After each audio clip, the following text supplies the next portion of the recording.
against Albertson. Thank you for your support. Enjoy the video.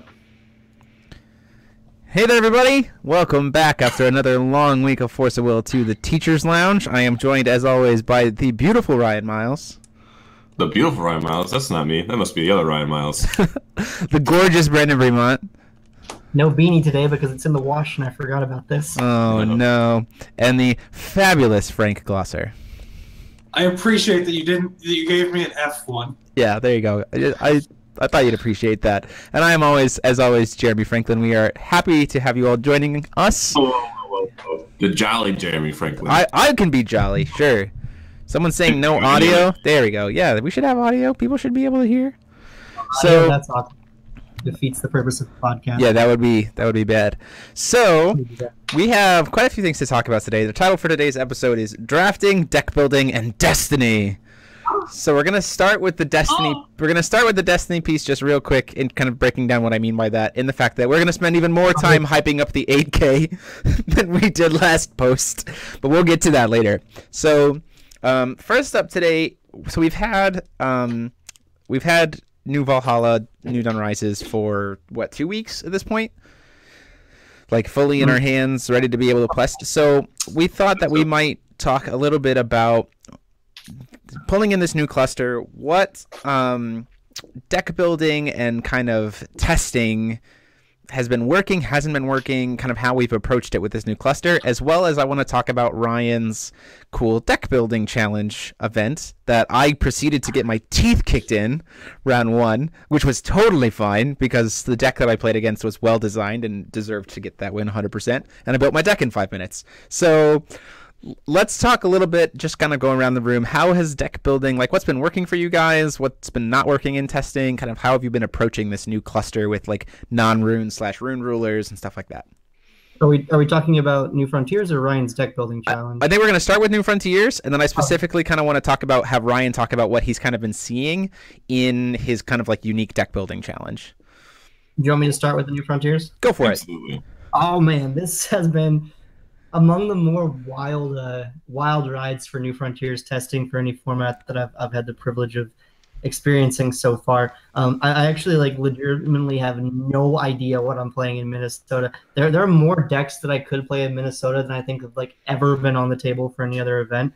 So we started with Gil and Gil's felt pretty good, but it also feels like we've approached the format from a what beats Gil standpoint, and it's definitely much more nuanced than what beats Scheherazade. You see the Brunheld aggro deck that topped Singapore, and so I guess it's public now. It was kind of a secret before, but now that it topped Singapore, that's a deck that's been testing very well. It just absolutely creams Gil, which is kind of unfortunate. IU is significantly more on the table than I gave it credit for last week, in that it beats a lot of the decks that aren't specifically Gil, and since there are a lot of those, IU's kind of back on the table. Time Spinning Witch is kind of in the same boat that IU's in that it beats a lot of non-Gil decks. Outside of that, Keurig is still fine. I don't think Keurig is in the healthiest place it's ever been. A lot of decks seem to just kind of randomly beat Keurig or be able to slide into options against Keurig. So I don't know if that's the choice, but it's certainly on the table. And then there's a whole bunch of other just random decks that do okay against certain things, but not against everything. Imul's kind of in that same kind of boat. Can you talk a little bit about that Brunhild's aggro list? I haven't really gotten a chance to see it. So it was the first and second place from Singapore. Their lists weren't exactly what I'd be playing, but the long and short of it is John d'Arc is a pretty insane card, and Brunhild gets a rune that revives John d'Arc for 0. Oh, you talking about the Darkness John d'Arc? Yeah. Okay.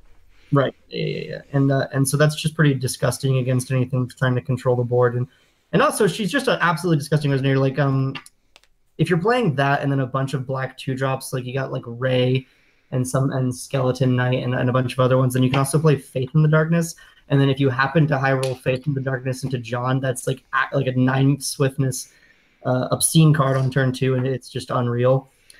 And then Brunheld herself just giving the +2/+2 and recover resonators at the end of turn card, Blessing of the Sun, I think it's called. Oh yeah.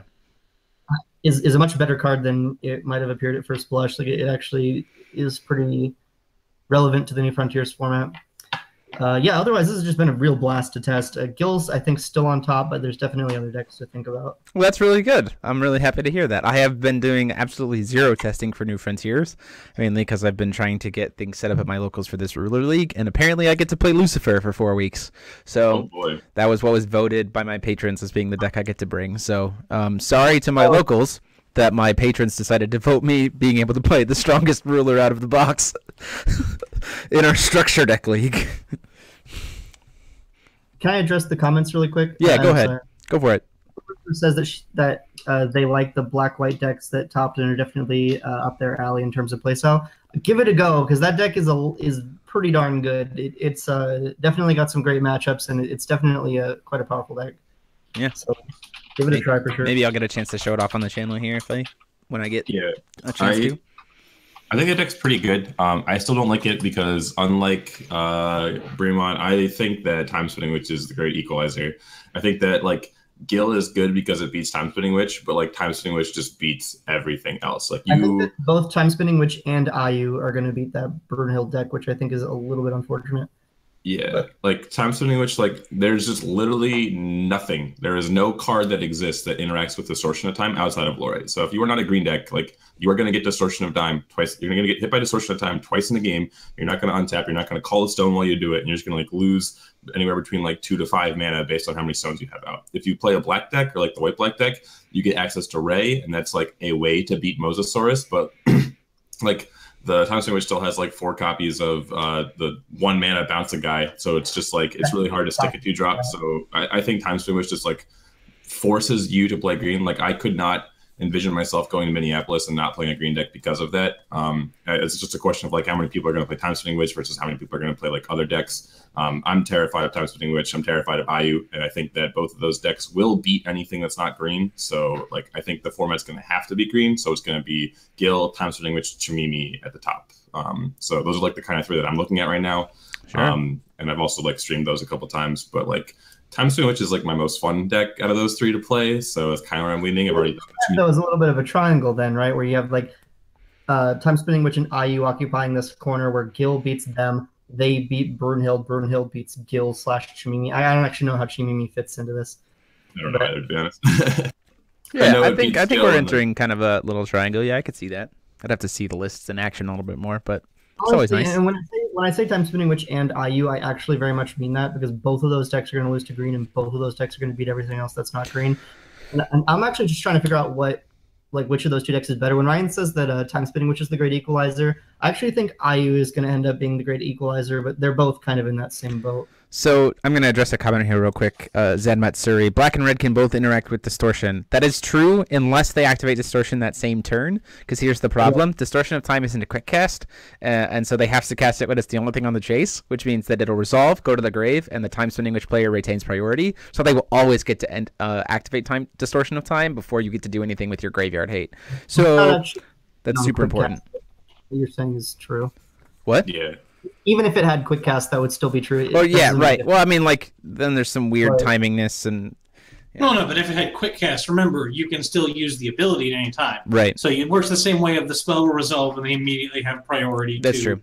Activate the ability. Graveyard Destruction does not interact with this in the way you might hope it does. Yeah. Which.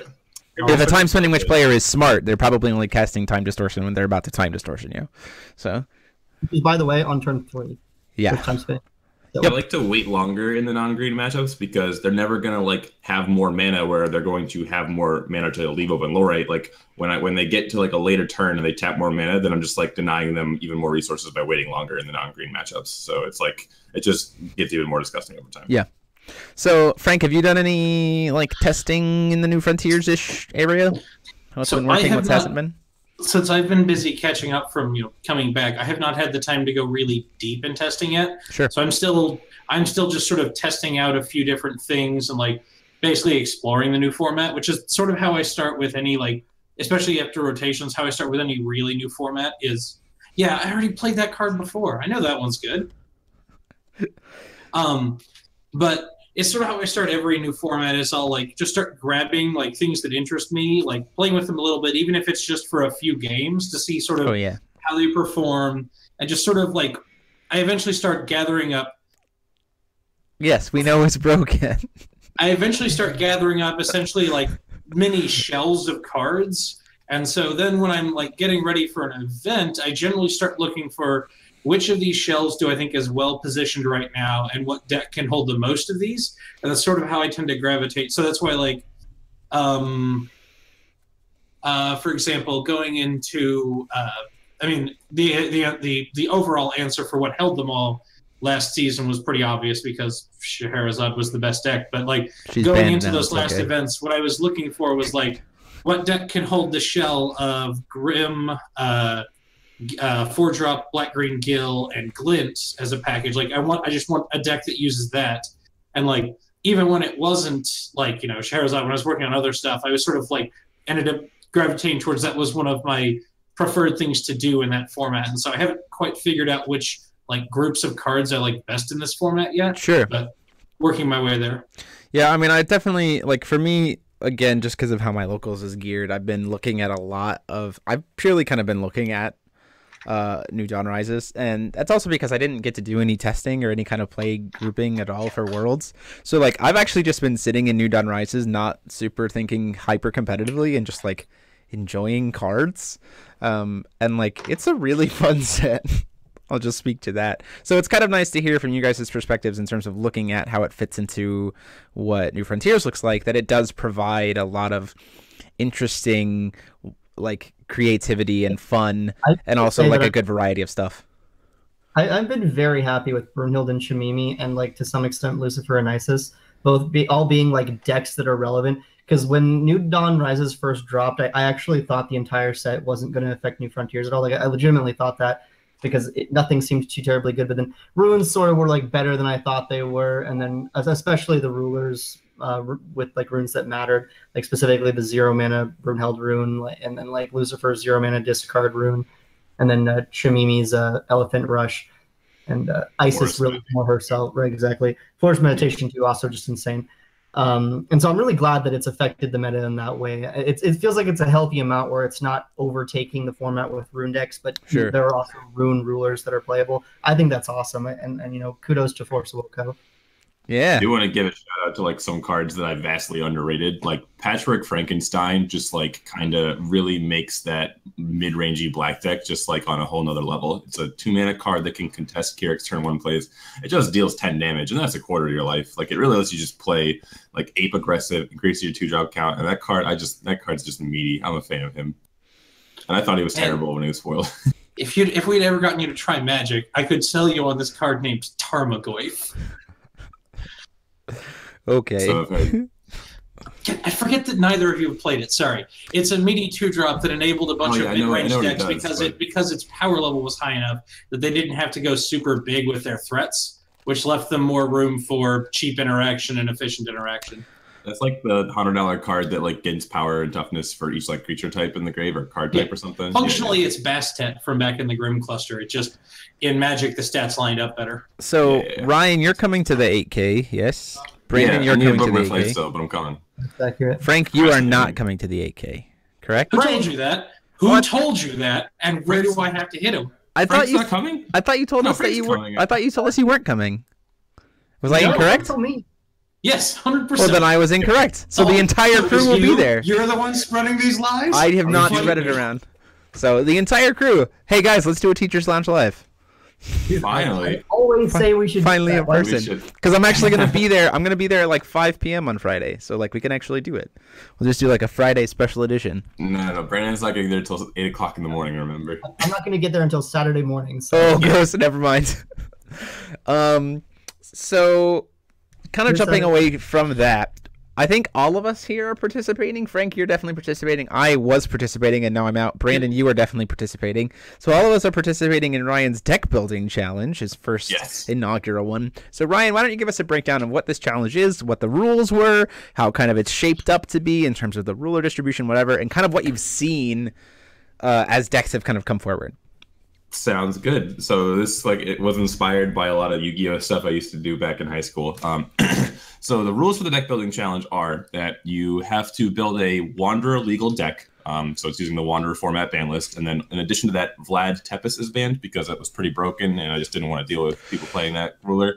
And then the special secret spicy rule that you must adhere to while building your deck is that every single card in your main deck, side deck, extra deck, rune deck must have at least 2 will symbols in the casting cost of your card. So what that means is, like, in the top left corner, you need 2 little pictures of symbols in there, no matter like what it is. If it's a 2-drop card, like it needs to like cost like black or red or blue red or red black. It just needs to have any 2 symbols. They can be the same color, can be different color, doesn't matter. So pretty much 1 mana cards are completely out of the format. So like what Brandon's showing here, the addition works, Viola does not. Yeah, so Viola is a 2-mana card, but it does not have 2 will symbols in its casting cost. So what I really like about the deck building challenges like this is it's just like all of a sudden you have 1 week to just like there's no testing really. Like you're not like putting your super team together and grinding out a bunch of games. You're just like hitting the database, like looking up nonsense and being like, all right, what kind of deck can I play? What synergies still exist? Like what's no longer legal? What's still legal? That kind of stuff. And so what I've seen for the most part. So one thing that's really cool, we have 39 entrants, and out of those 39 entrants, we have 25 different rulers. Yeah, I know. I saw that distribution, and it made me so excited. I'm super disappointed that Puss in Boots got eliminated in the first round. Yeah, it was pretty unfortunate. There was a lot of cool stuff going on. But I just like to talk about the decks. It's pretty much broken down into 3 categories. There's aggro, there's control, and there's combo. The aggro decks are just pretty much red decks. They're playing Lancelot, they're playing Sylvia, they're playing Split Heaven and Earth, they're playing Bombardment. They're just hitting you in the face all the time. Jeremy knows a little bit about that, right? Yes, I do. Well, actually, he wasn't really playing Burn. He was playing the aggro style package. Yes. But still, it was just like, well, okay. Yeah. A lot of Isis's burn runes are also double red, which is pretty cool. There are Sylvia 4 runes she can play. Yeah, there's still that's enough, you know. It's still 4 extra cards to start in your hand for an extra bit of damage. And then on the control side, a very popular option, our most popular ruler was Kaguya 1, so that that's stealth, right? And then all of a sudden these aggro decks come out and are splitting you on turn 4. So like I'll speak to someone who is playing stealth and the approach that I took with it. So the problem was, so stealth's natural vulnerability is aggression, which is why back in the Knights day it was such a strong stealth contender, because it was just like, here's this just raw aggression coming at your face, and you couldn't really answer it. And then the problem was in this, so like the advantage that came with this format is that everything had to be 2-drops, so that gives stealth a little bit more time. The disadvantage that comes in that, though, is that stealth's greatest early game answers are all 1-drops in the form of Executioner, and I don't get it anymore. So my deck geared towards more like hand disruption and trying to like trigger things like Merlin to be able to then trigger Underground Dragger to be able to kind of like not necessarily like combo out stealth, but more just kind of like have a constant stream of stealth pressure. And the unfortunate thing that happened to me is that means that my deck is very reliant on darkness, which is kind of that's stealth. And the problem is that Ultra Dragon's a card. So like Ultra Dragon stuck on turn 2, and I went, well, okay, game's over. Unlucky. Yeah. So yeah, I think that like the aggressive decks, like because the only way that you can remove things is with 2-mana cards now. Like you don't have 1-mana removal, so it's like I play my threat, it has swiftness, I hit you, you have an answer. Okay, I untap, I play my threat, I hit you. Okay, you answer. Like it's so hard to catch up before turn 4. Yeah, when you're playing that kind of style. But the third trifecta of this like little thing is combo, and the combo decks are just looking at broken Wanderer stuff and then saying like, okay, aggro decks aren't going to kill me as quickly, so I'll just like do my stuff. You still have stuff to protect your combo deck. So a lot of the control decks are playing Lapis Storm, Spiral of Despair, Seal of Wind and Light, Millennia Bond. You know, all these cards that are just cancel spells and discard, but they're 2 cost, right? That's like kind of what drives you control. The combo decks are like still playing the Seal of Wind and Light and stuff, but they're also just like doing turn 4 kill you stuff. I'm not going to give away everyone's spicy combo deck, but so far we have 1 person in top 8 who just beat the aggro deck, and I know that they were playing a combo deck. So yeah, good stuff all around. What category does my deck fall into, Ryan?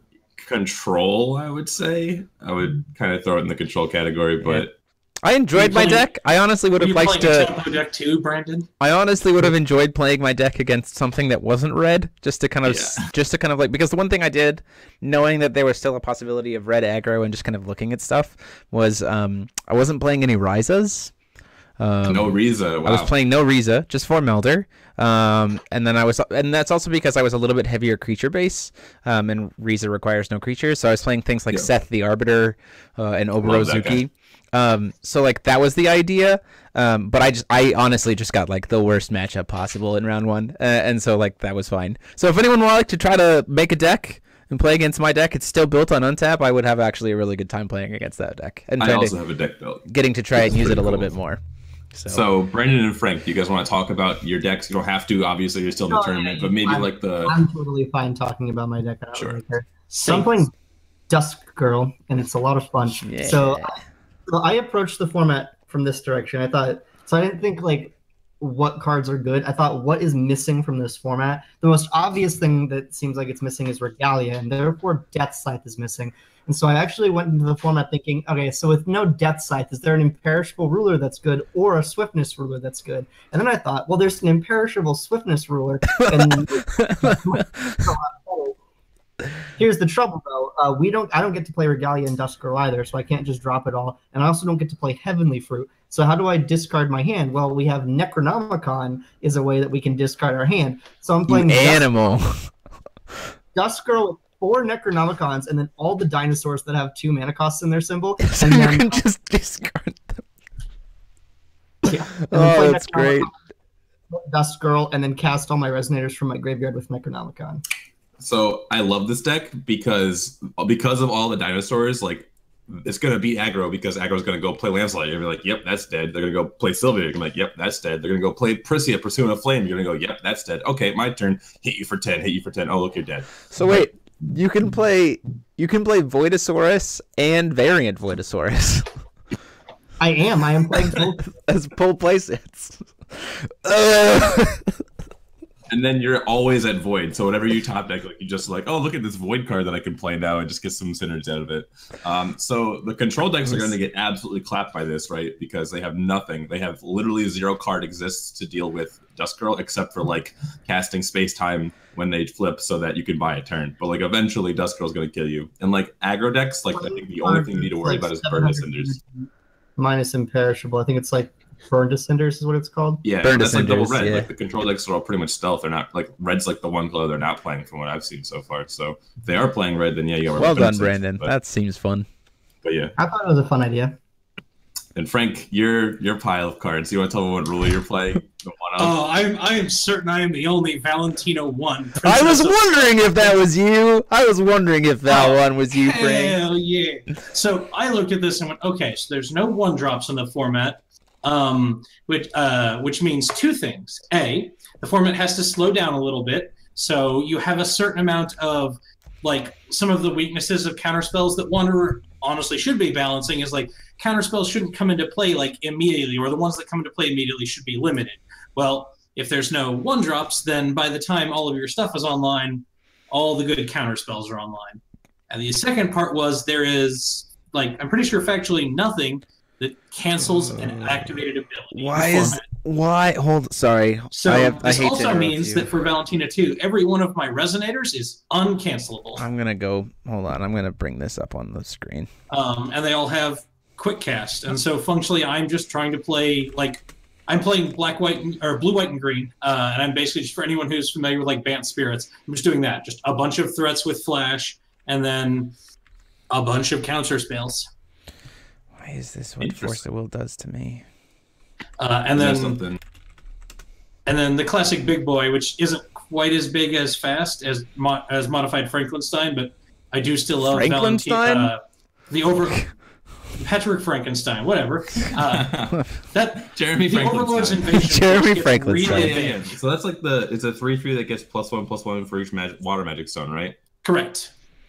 Oh, where did it get posted? Oh, and so on turn 2, it's going to be like when you put it down, you're going to like put it down, untap, and call a stone. It's going to be regular 2-drop sized, and then from there on, it just continues to grow at no cost to you. Where did Malaysia get this? So you're kind of like threading the line between like the aggro. What kind of like spells do you have? You're just like mostly Resonators, so you can like be the beatdown against control.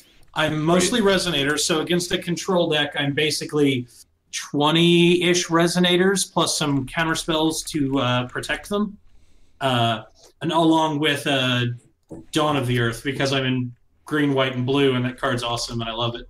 That card does a lot of damage out of nowhere, especially when you like play Lars and they're like, "Oh, try and kill that with space time," or like just make a. And then one the other thing that sort of gets forgotten is that like that Valentina does have a backside. So if I do run into any of the particularly big decks, like someone's going like really big resonators, that was kind of where Valentina always went. Was eventually hit the point where flip her, she triggers to get you a stone, and then you steal whatever they've got, and you suddenly got 2 big board presences, one of which doesn't take damage on your turn. So I hate to interrupt you, but the November promos were just spoiled by Force of Malaysia. It's 3-drop Rachel and Forbidden Arts from the structure deck. So I'm gonna put them up on. I'm gonna put them up on screen here, so you guys look them up on your thing. But like, or you can just watch the stream, I guess. Yeah, but, are they on the Force of Will page? They're on the Force of Will Malaysia page. But I just want to show these off because this is once again, like they're so good. So here's Rachel. Make it big. 1 second. So there's the Rachel promo. I'll watch the stream here. Yeah, just watch it. Just look up Force of Malaysia. Yeah, Force of Malaysia. So there's the Rachel promo, and that is just gorgeous and everything. And now I'll have 3 different Rachel arts, 4 different Rachel promos. There's 3 different Rachel. That's promos. What I need. I need. If I play a deck with 4 Rachel, I need to run a different Rachel for each one. So you'll run this one, the Chinese one that you're not legally allowed to play, the zoomed-in French one, and the regular one.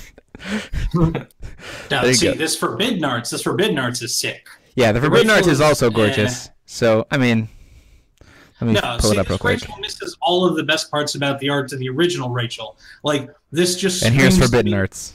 Like, the way the person drew this just screams to me like some secretary. And the original one like looked like someone who is in the middle of doing research or going to a lab. Like, it looked like a researcher, and I thought that was awesome.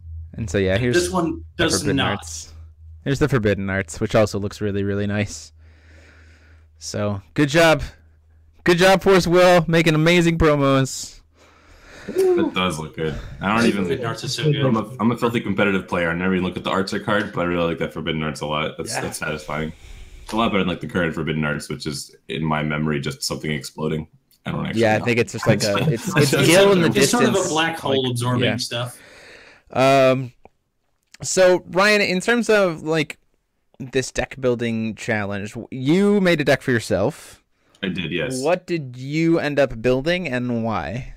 I had the same thought process as Brandon, where the format kind of leaned itself to not have answers for rulers with imperishable, and I knew that the only answer in fact was burn ascenders, so I wasn't trying to play Scarlet where if I do get burned I just die.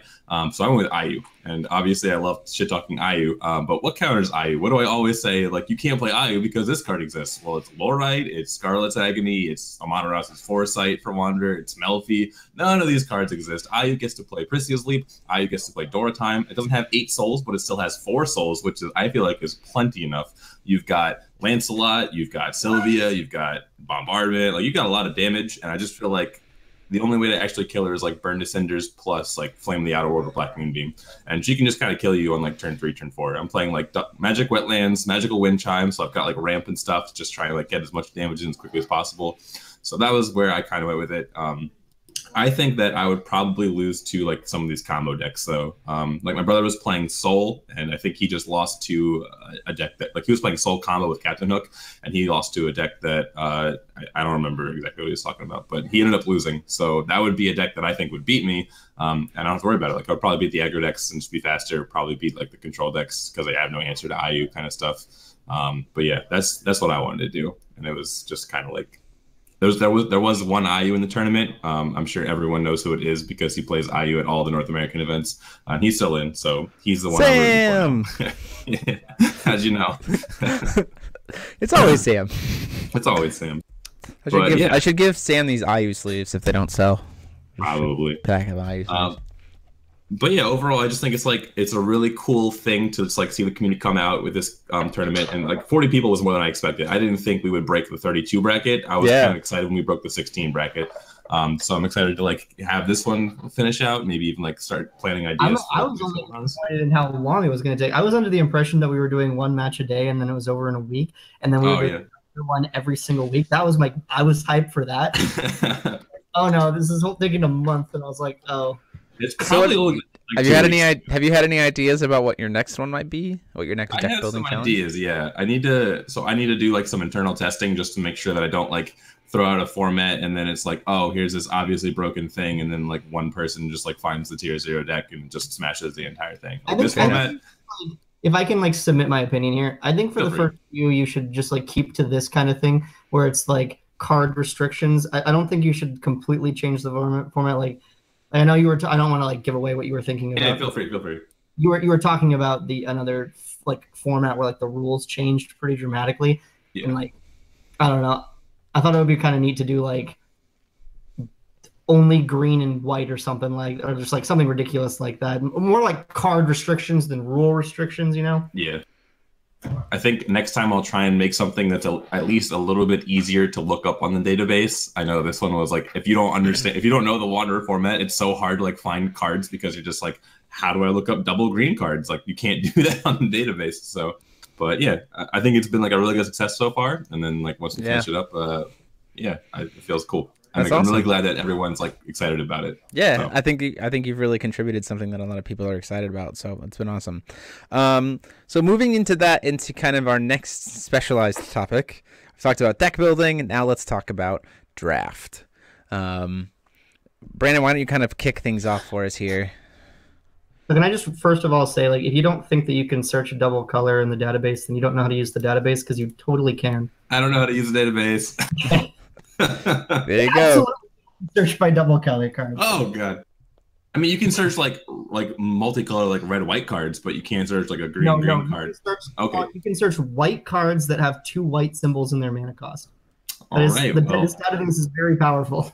It's a good thing that I know every card in Force Will by heart, because I would have sucked at my own goddamn Next week, we quiz Ryan on every Force of Will card to prove him correct. There you go. If you really just want to see me look like an idiot, we're about to talk about drafts, so you don't have to wait that long. Oh goodness. So it would be a fun game, actually. We should do that. We should do that as a game. I'm sorry. Just like name a card and like start naming a card and seeing if he find a card in the database, and then like whoever knows what it does buzzes in. We're actually doing. We are taking one quick second, and I'm going to play this game with you guys. Okay. All right. So you're going to give us the title of the card, and we have to tell you what it does? Yeah. Okay, and whoever buzzes in first gets it. Ready? March of the Saints. This is white resonators you control get +3/+0. If you control a Saint, they're unblockable. It's a little bit more. Can you tell me, give something else besides +3/+0? And if you control a Saint, resonators you control are unblockable. I said that. No, that's what I'm saying. I'm clarifying your answer for Brandon in case you didn't hear. A little bit more, just you got it. It also gives first strike. Oh, okay. Okay. Well, that was fun. Oh, we should actually do this as a game. Okay, but now on to our regularly scheduled topic. Someone in the chat answer in the form of a question. What is? So we can all attest, if you go back and watch last week's stream, that I have showed how to draft badly. So Brandon, kind of what did you want to talk about in regards to like draft theory and stuff like that? You even have you made a post recently in the US group showing an example pack and asking for like pack one, pick one. Let me know when you want. I can throw it up on the screen if you want to talk about it. Yeah, sure. We can talk about that in a little bit. If you want me to just go over like drafting in general. Yeah, go ahead. Sure. Okay, so drafting is the greatest way to play any constructed card game ever. So drafting, as I mentioned last week, it's extremely skill intensive. It increases variance a little bit. It puts packs into the community, and it puts more money into your local store. So you should definitely encourage your locals to start drafting. As far as draft is concerned, it's a lot more creature combat based than constructed is, because removal spells are a lot more expensive and a lot more rare. So creatures get into combat more, which I believe is among the more fun interactions that can occur in a game. Additionally, there's just so many layers to draft. You can always be better at it. Like on one level, you can start to just know all the cards that are in a set, and that'll make your draft experience better, because you'll know, what random instant speed like cards you need to be playing around. But then like you can go the layer above that and then go back to the draft phase and start thinking about what cards are actually good to draft, what cards synergize with other cards and are worth the risk of attempting to synergize with other cards. And then you can go a level higher than that and start thinking about what colors the people on each side of you are playing and how to cut colors from players to your left so that when you get packs coming the other direction, you start seeing more of the colors that you want to see. And the layers just keep going up and up. And it's something that I've felt like even 7 years later into playing card games, I'm still thinking about things in draft that I didn't think about last time and still getting better. And that's just not something I can always say for Constructed, which I think is awesome. As far as basic draft theory, though, when you're drafting your packs, you want to draft good resonators, removal spells, and avoid synergy is kind of the big 3 circles of getting better at limited. So like when I talk about drafting good creatures, I mean talking about drafting good bodies.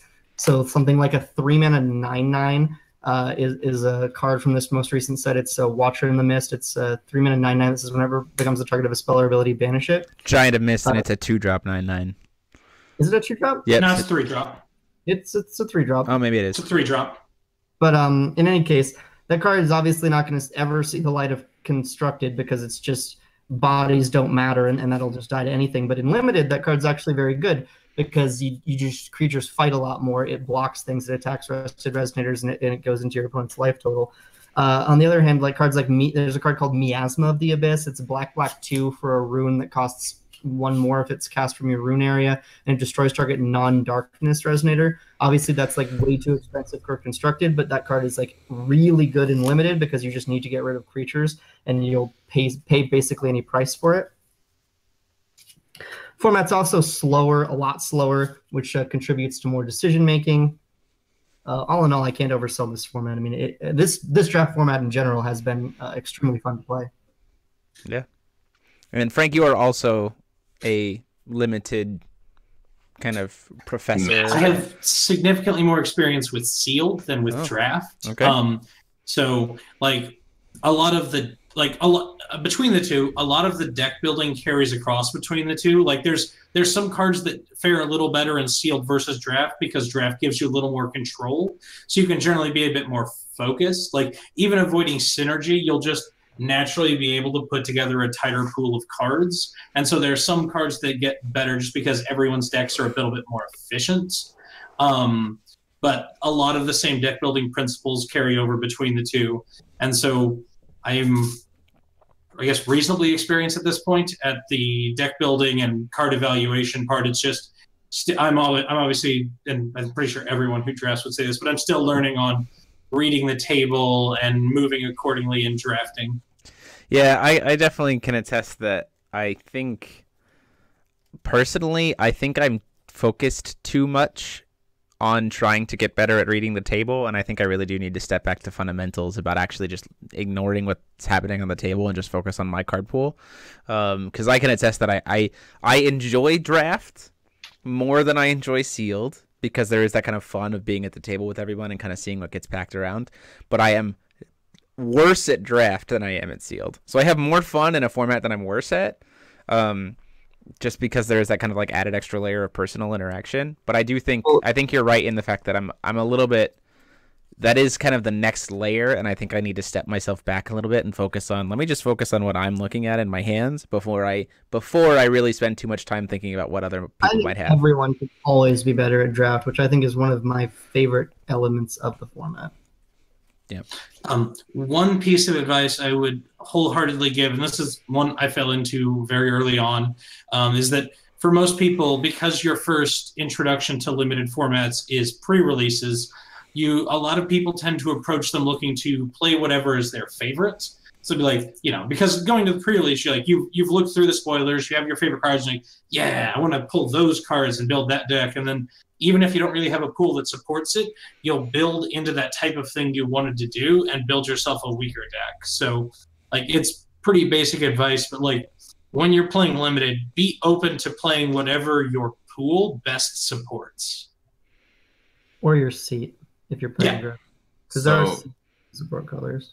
I definitely prefer sealed just because I like looking at, you know, a pile of cards and saying, what's the best deck, what best deck I can build out of this. But like my draft experience and why I don't like there's not a lot of incentive for me to put more time into it to get better. Like obviously there is just like the time old like always get better things, but like it's just not a format that's supported in competitive Force of Will, so like it's just not something I put a lot into. But I have played like a lot of drafted Magic and like Hearthstone's not the same, but anyway. So my thing with drafting, and maybe you guys can help me get better at this, is my mindset is very limited to myself in the sense that like my pack one pick when it's okay, what's the best card in this pack? Yeah. Pack one pick two, okay, what's the best card in this pack? And then like halfway through a pack, I'll start looking at like what my best colors are and then try and like force into those. Just because like I want to play the best cards that I've already picked. Like they're going to be better than the commons that I'm getting at the end of a pack. But at the same time, like when I do see colors open up, I try to shift into those, but I don't think I've ever like acknowledged that, okay, the person to my left is drafting red. Okay, the person to my right is green-white. Like I cannot like isolate where people are with their colors, and I've never like hate drafted or like known when it's better to hate draft than when to just like take a mediocre common. I mean, this may not be strictly correct, but I would almost say it's never correct to hate draft. It's more correct in a 10-card pack format, but it's still not very correct. Okay. But in any case, you can never really say that like the person to your left is drafting this color. What you can say is a person shortly downstream to my left is in this color, and potentially more than one of those people. And so that's what I typically like to say, unless like I open my first pack and my like rare is Belial and my like foil is Anubis or something like that, and I'm like, all right, well I take Belial and now the person on my left is like 100% red. So right. And then you can kind of, and then like if you don't get red in the other direction, which you almost certainly won't, because like even if the person to your left is like an idiot and doesn't take the Anubis, certainly the person to their left will, or like maybe they'll jump off of red, but if they do, then that really encourages the person to their left to be in red. So I'm like, when you start sending these things downstream, then you can start thinking in the other direction. All right, the person to my left, or at the very least their left, is probably in this color that I sent. So. Mm-hmm. I guess it's just like a matter of like picking up signals. Like in the first pack, when I'm passing to the left and I'm getting cards from the left, I never understand like if this pack just started with a lot of green cards in it, or if everyone's just not pulling the green cards out. Like, well, the first pack, it's so impossible to say, because if you're sitting at a table of good drafters, the first 5 picks really should be pretty. Yeah, they're all going to be high power level cards. So like it doesn't really make that much of a difference. That said, packs are distributed such that the colors tend to be at least relatively even throughout the pack, and that is intentional. And so you can look at a pack and see what's missing and get a percentage guess about what was taken out of it. It is like in general more beneficial just to not be in a color that other people are in, or I guess like. Of course. I've never understood if it's better to be in a color that other people aren't in. Like, is it more advantageous if the person in your color is on your left or on your right? So in Magic, the answer is left. In Force of Will, it doesn't matter since we're playing even packs and you're sending them both directions. The fact of the matter is you actually want to cooperate with the people on both sides of you. You are more benefited cooperating than dissenting with the people on your left. You do not want to be in their colors, and they don't want you to be in their colors. So, and that's just better all around for you, since you have more opponents across the table from you than you do on your left and right. Yeah, right. Gotcha. For sure. Mm-hmm. So, as a now I didn't want to get like this high level here. Like I kind of wanted to start a little lower, but now we're like climbing up draft theory here. So that's why I'm saying let's take a step back for a second. And okay, Brandon, you made a post earlier this week, I think, or late last week, with an example pack, and I'm going to put it up here on the screen. So this is the pack. Let me look at the cards real quick. It is Skyround Technician, the Scorpion, Skeleton Knight, Fresh Blood Vampire. I can read the names if you want. Yeah, I can see it. Miasma of the Abyss, Vivian, Boomerang, Koga, and then the Angel Edition, the Angels you control game +2/+2. Moonlit Paradise. Moonlit Paradise. What? Oh yeah, okay. Just look at the stream. Just pull up the streams. Jeremy, did you say Miasma of the Abyss? You just didn't go in the order I expected from the picture. You listed Koga before the Angel, despite having already touched Miasma, which like bounced around on the bottom. Sorry. I followed you. No, this is important. Did you say Miasma of the Abyss? Yeah. And you said Riza earlier. It's miasma and it's Riza. I might be wrong about Riza, but I know it's miasma. And you're just taking eyes in words and flipping them around. All right. Anyway, enough about my pronunciation skills. I put the Okay, emphasis on the wrong syllable. Get over it. Pack was very carefully constructed. This was not actually an open pack. This was me going through the database and picking an interesting pack to talk about. And it's got a lot of cards that I think are interesting to talk about, and a few of them that like kind of aren't, just to make it seem like a more relevant pack.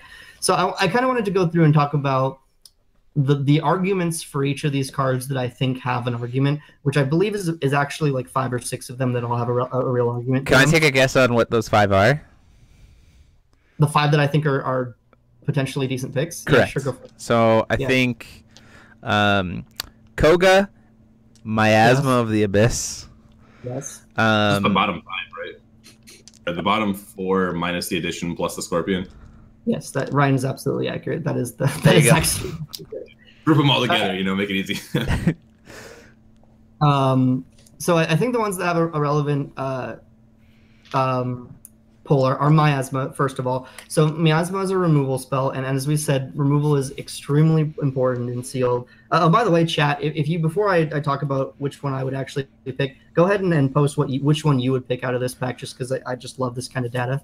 But anyway, Miasma is a removal spell. Removal spells are extremely important and limited. I wouldn't fault anyone for taking this as their first pick, and if I was newer to the format, or if this was like my first format draft with this, I think Miasma probably would have been the card that I took. Venomous Scorpion is a really unassuming card, but that is also kind of a removal spell. So the way you need to think about Scorpion is that it's going to ram into another Resonator. They're not going to know about it existing, and it's going to take out something with 6 toughness. And as I said, removal is very good. This is another removal spell. It also acts kind of like a body, but a 3/1 body for 1 really isn't something that you care about in limited. 1-drop bodies, and really even up to 2-drop bodies just don't really matter that much because they just get very quickly outpaced in this game. Vivian, I think, is a very fascinating discussion because she's extremely good in the machine stack. Extremely good. She's definitely one of the cards you really want to see. Resting a Resonator in limited is tantamount to killing it. I mean, it's very, very similar.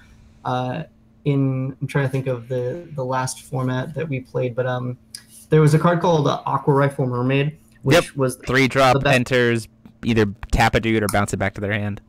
Right. And so this card was the best blue common by basically leaps and bounds, and it was really good in Shayla. Just bouncing something was great. But I actually at one point thought that maybe Aqua Rifle Mermaid was even better outside of Shayla because resting a Resonator, you just get to attack something into it and kill it, which is very good. The thing about Vivian is that while she is insane in the machines deck, she's actually fine with a very small number of machines, specifically some number of Skyround Technician, which is the card you can see in the upper left, which immediately turns on its tap ability, or else like 4 or 5 other random machines, then I think Vivian is a good card. So because she doesn't actually need that insane tribal support, and 1 mana 3/3 flyer like isn't the end of the world as bodies go, Vivian is definitely an option. Magic Boomerang gives flying, which is a very good ability. 400 damage to a Resonator is a sort of removal spell. It can finish off something that gets in combat with your thing. So with Magic Boomerang, what I'd be really looking to do is like attack with a rested guy. They attack with something that's like 4 bigger than that rested guy to kill it, and then I Magic Boomerang to finish their thing off. And then return target Resonator you control to your hand is kind of like 1 green troll card. You're probably only going to use that on a Resonator that was sent on their way to the graveyard anyway, like if they attacked it, or you use a removal spell on it, you boomerang your own thing, you drew a card. Very versatile, very nice. And then we move on to what my pick would be out of this pack. Yeah, I was going to say, your pick is totally Koga, right? Like, oh, 100%. So this is my pick. My pick out of this pack is Koga. I was very pleased with the number of people that said that in the comments on the post. I was a little surprised. Koga is not a card I would have picked first if I was playing this format for the first time. But holy goodness, is this card way better than it looks. I said earlier that you want to avoid synergy picks. Like when I said that, I kind of meant like the Addition and Vivian, which feel like they're going toward a specific deck you want to avoid because you're not guaranteed to get that deck, and you don't want to waste picks where you could just pick a solid deck overall. Kuga kind of looks like that, where you're like, oh, I have to pick enter effects. You really don't. Kuga saves Resonators from combat. I mean, just the number of random enter effects you get is insane. Like, you're going to pick them up anyway. This edition just does ludicrous things if you do find the synergy for it. I had this plus Belial in my first draft. Gross. But really, just think about like even commons from other sets. Like think if you're in green blue, even just flickering Skyround Technician, and Skyround Technician is a common, but like even just that low creates an insane amount of value, and it saves your bombs from removal. The card is like, it plays so very well. Oh yeah. Also, like you discussed, like this is a format where combat and combat math are going to become important, and this is and so one of the things you can run to is because things can tap, you can often generate a fruitful attack that then loses you value when you're on your opponent's turn. And this card can basically negate that and put you back in Magic's combat, where if my attacks are good, I'm good. I'll attack with them again next turn. Yep. Anyway, yeah, so that's one of those things where you just kind of have to play the format, play against it, and play it yourself to be like, oh yeah, this card's real good. Yeah, for sure. Definitely having had my experience, like Koga is a train. It's definitely for sure. Generally, It's uncommon. Why? This is uncommon, yeah. So when I played the sealed event at Worlds last year, and I ended up taking second, getting my invite. Maybe you guys can relate to getting invites off of sealed events. One of the best cards in my deck was Spinning Aqua Soul, and it was strictly because like the other bombs in my deck were like Vitality Drain and Great Tornado. So I just had a second copy of the best card in my deck every time I drew this card. So what I like about Koga and why I would prioritize it here, because I'm sure you guys are familiar with the bread analogy, but I'll say it for the people in the chat. So for like the prioritize for drafting, you just think about bread. Number 1 is bombs. Number 2 is removal. Number 3 is evasion. Correct. A stands for ass cards, and D stands for I don't remember what A stands for, actually. I never get past the first 3. Aggro? Yeah. Aggression, sure. Aggression. Anyway, so Koga looks like evasion, but it's actually just like a second copy of whatever bomb. It's just bread. It's B. It's totally a bomb. It's like... It's the both. combat thing is important, but like if you do pick a Belial, if you do pick probably not Anubis because it's 5 red, but like is Azazel in the set or is that a structure deck? Azazel is in the set. Shemhaza, I think, is structure deck. Shemhaza structure deck. Azazel is main set.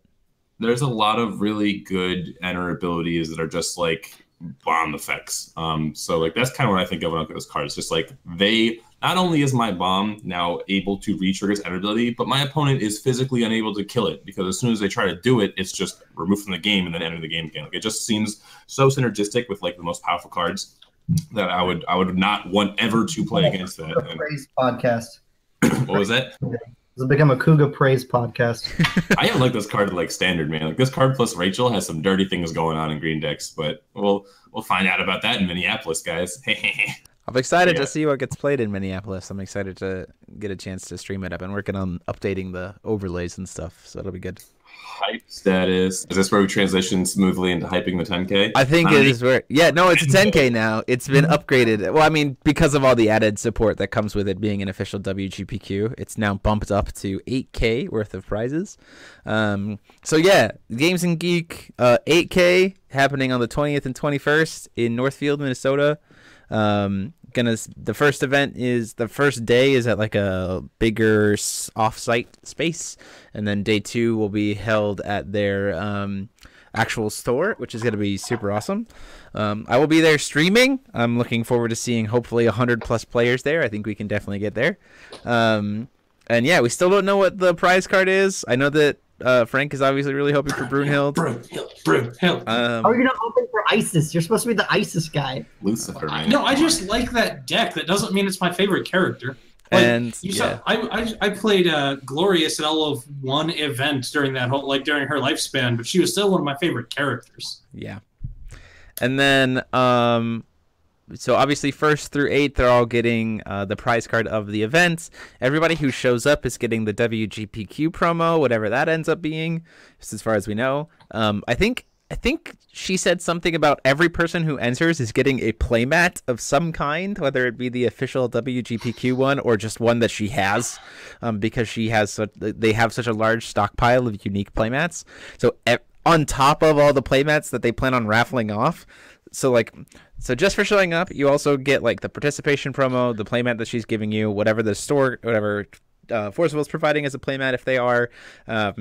Then like all the way up, I think we said through 84th place gets some form of like energized token, and freaking top 16 get to take home prize cards. Like It's gonna be a good time, guys. Definitely come Plus out. banners, hard to find foreign playmats, full art Cheshire Cat, original artwork Cheshire Cats signed by AG, like everything. Like this is gonna be good. I'm excited. This is something I did talk about last week, but like, as soon as we made the post in the US group, like someone was like, "Oh man, I don't want to go because all these top players, every top player in the country is going to be there." Like, first of all, the pricing is going to be worth it going down to like for sure top 16 to even like more than that, depending on like what you're looking for pricing wise. But also, you're looking at some of the good players here. None of us know what we're playing yet. The meta is in such a disarray. There are so many decks that you could play, and like the decks have very volatile matchups. So if I do come in and you know that I'm playing Time Spinning Witch, and then you just play Gil or a green deck with like 4 Lorate, and like you know how to play against Time Spinning Witch, like I will probably have a very bad time. But it's like I would play Time Spinning Witch if I enter the field. Frank and I were joking. Frank and I were joking before that we're going to be hyping it up here, and then all 3 of you are going to scrub out right before the last round of top 8. It's not impossible. The thing is that you could just go against your bad matchup 3 matches in a row and you're done. Like, yeah. Admittedly, I feel like it's been a little while since we've had like a real matchup dependent format. Oh yeah, I'm super excited. Like this is actually like gonna be a cage match. Like there's a lot of real viability here in a lot of different ways, and it is very matchup dependent. Like I don't think I've seen, in talking to a lot of the different kind of high tier players, I don't think I've seen as much like worry about what might be at the table and uncertainty about what might be at the table for a very long time, and it's very exciting to see. Yeah. I mean, I think the last time I cared about what my opponents were bringing was like literally LEL format, and that's like out of rotation is how long ago that set was. Because then it was, oh, my opponent's also playing Prisia. I hope I draw Leviathan. Oh, my opponent's also playing Fox. I hope I open Killing Stone. Oh, my opponent's also playing Fair. I hope he doesn't go Spirit Call or Sacred Elf turn 2. Oh, my opponent's also playing Scheherazade. I hope they don't open Triple Genie. Oh, my opponent's still playing Scheherazade. Like it was just like the entire time, like it was just one tier 1 deck that you were scared of, and everything else was beatable. But now it's like certain decks like have like 30% win rates against other decks. So it's the correct deck choice will carry you very far, regardless of how much you play the game. And also, like on top of that, it's an unknown format in the U.S. And like we've kind of covered before, the U.S. player base is already tends to be a bit more diverse than you would expect, given what's known for a format. For sure. So when it's an actively unknown format, this is going to be wild. Yeah, I'm very much excited. Whichever direction Jeremy's face panel in is just going to be lazy all day, since she's going to have to try and get cool matches on stream. Wait, what? Is this going to be a tournament? You're right. You'd have made the judges do it anyway. Matches on stream. What? Say that again, Brandon? It's going to be very easy for you to get unique matches on stream. Oh, yeah, I agree, which is great. It makes my job so much easier because I get to put tons of sweet stuff on stream. Yeah, like, this is a little bit off topic, but I absolutely hate it when IU's good. I wish IU would just never be good for the rest of her life. She's such an annoying deck to have to think about. I don't think she's good. I'm like, you will not see me not playing Greenstones. I'm terrified of IU, appropriately so. Like I would be playing a green deck in Minnesota, so you can quote me on that. Right, but I want to not be playing a green deck, and I absolutely can't, which kind of sucks. Travis and Tamara in the chat. I am not playing. I'm not the person that you should be worried about not playing. Like, I will far and beyond that these guys are probably better, at least in the competitive scene, because I haven't done any testing in a year and a half for competitive mindset events. But I will be running the stream. Don't worry about it. You won't have to worry about fighting against me and my silly gloves. Unless you want to, and then we can play some casual games later. But I think Jeremy's last GB, he beat Aaron Miles in top 8, and he's like, "That's it, I'm retired." I did, and he gave me my one. He gave me my one loss in Swiss. And I looked at him when we got paired up for top 8, and he already had a paid invite. And I went, "Aaron, we gonna play?" And he was like, "Yeah, we're gonna play." And I'm like, "Okay, that's fine." I was like, "That's fine." And then I 2-0'd him, and we moved on. Yeah, man, the Swiss revenge kill is real. It happens every time. I have still played against you a single time, and I just remember the look of sadness on your face when we revealed rulers. As you sat down, like, "No, is he playing the thing I expect him to? I really hope not." And I flip over exactly what everyone would have called for the entirety of the time period set SKL was legal, and Jeremy's just Oh yeah, that was in Collinsville. I was like, because that was when Ogre was playing Valentina, black white or black blue Valentina, which was actually a good strong choice for that meta. I will contest that was a super strong choice for that meta. But our one worst matchup was Val 2, and I hadn't played against it yet, and I was just like, okay, cool, I'm sitting a pretty high up table. Here's Frank. Oh, it's Val 2. Oh, it's disappointment. And I almost got you in game 3, but I couldn't find my second Black Moonbeam, and I cried. I did pretty okay at that event, and then one of my locals played a list that was probably about 4 cards off from mine, and he took second to that one, because Val 2 is the best. It's the one reason I know I'm not actively bad-mouthing IU with the rest of you, is that I've played the mean blue J Ruler deck before, and I'm like, I just don't like the IU iteration of it. I hate decks like that, where it's just like, it's so good, and it does something like so different from what any other deck does, and you just have to play such specific cards to beat it, and even then sometimes it still just gets there because it has like just some stuff going on. I hate that nonsense. It makes deck building so hard, which is great, but I hate it. Someone pointed out something in the chat. Ryan, we get to shame you now because you didn't play a Darkness deck at Worlds. No! This is like, I was going to comment like, no, I'll just leave it. But yeah, maybe I won't play a green deck. I'm untrustworthy. I can't be trusted. You can't be trusted. You told us you were playing a Darkness deck at Worlds. You certainly weren't. So here's like the real heartbreak. Like Charlie was like a pretty big testing partner because he was staying with us for the entire week to Japan. So like we were testing the Lucifer deck. The reason that he played the Lucifer deck is because every time we played machines against Lucifer, he just like defaulted to being a Lucifer player. So imagine how I feel when I end up the tournament and I lose my winner in, and then the first seed deck in the tournament is sleeved up in my hotel room and I didn't play it. And I'm like, good job, Ryan. Should have played Lucifer. Should have played a Darkness deck. Come on. Oh goodness. No, everyone should have remembered to play Hanzo. Yeah. So I do want to share one more thing on the stream, though, before we call it for today. This was spoiled earlier today. We finally have the name of the next set and the initial artwork for it. At least we're pretty sure this is the name. So I'll put it up here on screen. It is The Strangers of New Valhalla is the next set coming out in January. Looking at the artwork, we can see some familiar faces. Just a few. It looks like we might see Sylvia kind of over in the corner. We definitely see Alice and Dark Alice over here. No. It looks like that Sylvia. Potentially Faria and Priscia might be on the cover here, and there's a couple other characters that we're just not really sure of. But I like the artwork. I like the fact that we're seeing some kind of old characters kind of returning. It'll definitely be interesting to see kind of what comes out of it. Ryan, you have any hypotheses about any of these characters? We got a dragon, it looks like, and then we got another dude that's not a dragon. He's some blue-looking ogre guy.